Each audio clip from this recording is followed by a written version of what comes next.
Hello guys, আসসালামু আলাইকুম।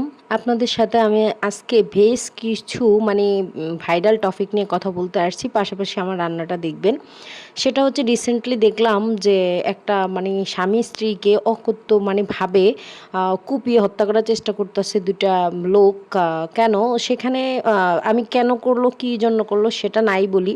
তবে সেটাকে বিভিন্ন ভাবে ভাইরাল হয়েছে যে দেখেন স্বামীকে বাঁচানোর জন্য স্ত্রী মৃত্যুর সামনে অস্ত্রের সামনে দাঁড়াইছে।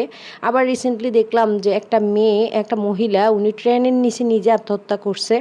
তো সব কিছু মিলে দেখেন এই যুগে একটা মেয়ে তার স্বামীর জন্য মরতে চায়।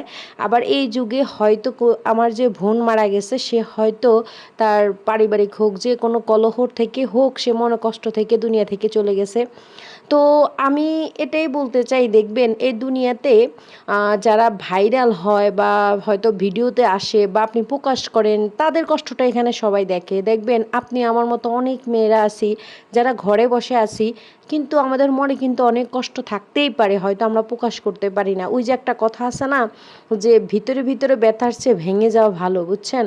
তো আমরা যারা মনের কষ্ট বলতে পারি না, আল্লাহ যেন আমাদের মনের কষ্টগুলো শুনে এবং আমাদের সংসার জীবন অনেক সুখের করে।